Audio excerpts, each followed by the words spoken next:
Chapter 7. But Solomon took 13 years to build his own house, so he finished all his house. He also built the house of the forest of Lebanon. Its length was 100 cubits, its width 50 cubits, and its height 30 cubits, with 4 rows of cedar pillars and cedar beams on the pillars.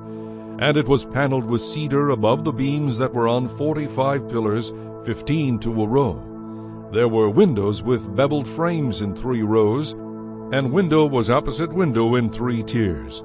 And all the doorways and doorposts had rectangular frames, and window was opposite window in 3 tiers. He also made the hall of pillars. Its length was 50 cubits, and its width 30 cubits. And in front of them was a portico with pillars, and a canopy was in front of them. Then he made a hall for the throne, the hall of judgment, where he might judge, and it was paneled with cedar from floor to ceiling. And the house where he dwelt had another court inside the hall, of like workmanship. Solomon also made a house like this hall for Pharaoh's daughter, whom he had taken as wife. All these were of costly stones cut to size, trimmed with saws, inside and out, from the foundation to the eaves, and also on the outside to the great court. The foundation was of costly stones, large stones, some 10 cubits and some 8 cubits, and above were costly stones hewn to size, and cedar wood. The great court was enclosed with 3 rows of hewn stones, and a row of cedar beams. So were the inner court of the house of the Lord, and the vestibule of the temple. Now King Solomon sent and brought Hiram from Tyre. He was the son of a widow from the tribe of Naphtali, and his father was a man of Tyre, a bronze worker. He was filled with wisdom and understanding and skill in working with all kinds of bronze work. So he came to King Solomon, and did all his work. And he cast 2 pillars of bronze, each one 18 cubits high, and a line of 12 cubits measured the circumference of each. Then he made 2 capitals of cast bronze to set on the tops of the pillars. The height of one capital was 5 cubits, and the height of the other capital was 5 cubits. He made a lattice network with wreaths of chain work for the capitals which were on top of the pillars, 7 chains for one capital, and 7 for the other capital. So he made the pillars, and 2 rows of pomegranates above the network all around, to cover the capitals that were on top. And thus he did for the other capital. The capitals which were on top of the pillars in the hall were in the shape of lilies, 4 cubits.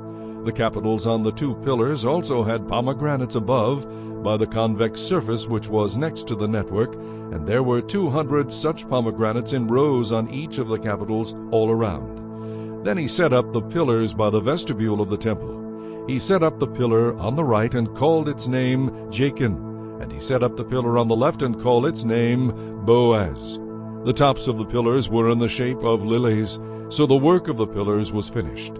And he made the sea of cast bronze, 10 cubits from one brim to the other.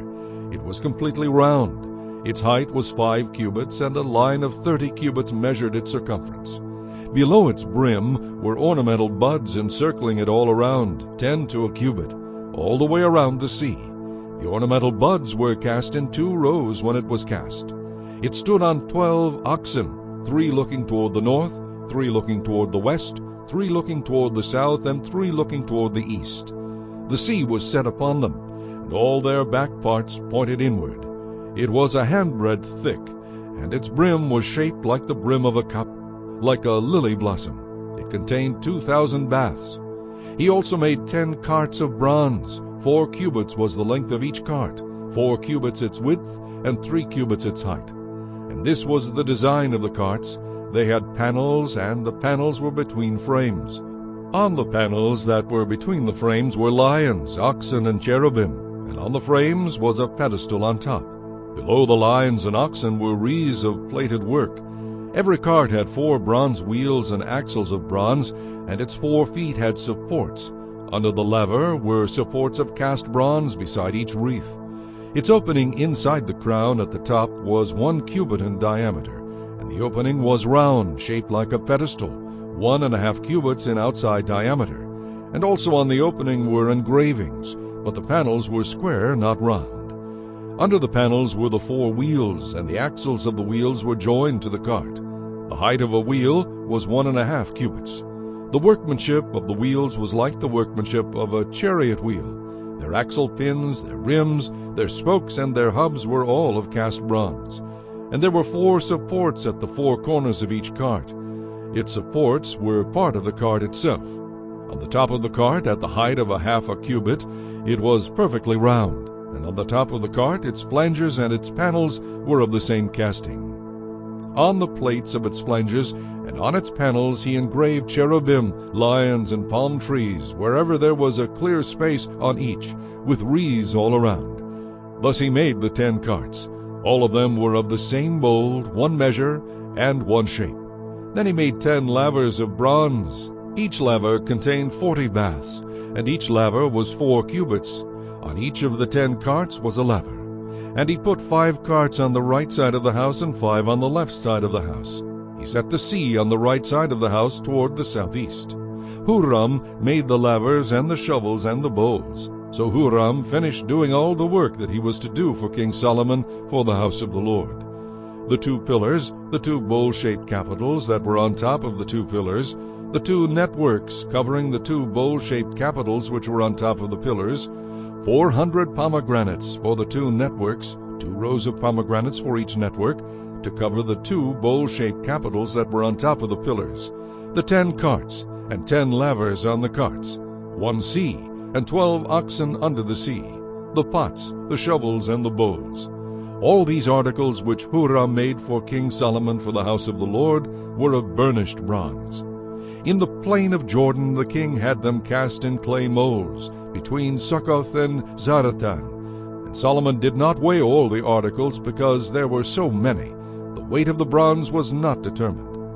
Thus Solomon had all the furnishings made for the house of the Lord, the altar of gold, and the table of gold on which was the showbread, the lampstands of pure gold, 5 on the right side and 5 on the left in front of the inner sanctuary, with the flowers and the lamps and the wick trimmers of gold, the basins, the trimmers, the bowls, the ladles, and the censers of pure gold, and the hinges of gold, both for the doors of the inner room, the most holy place, and for the doors of the main hall of the temple.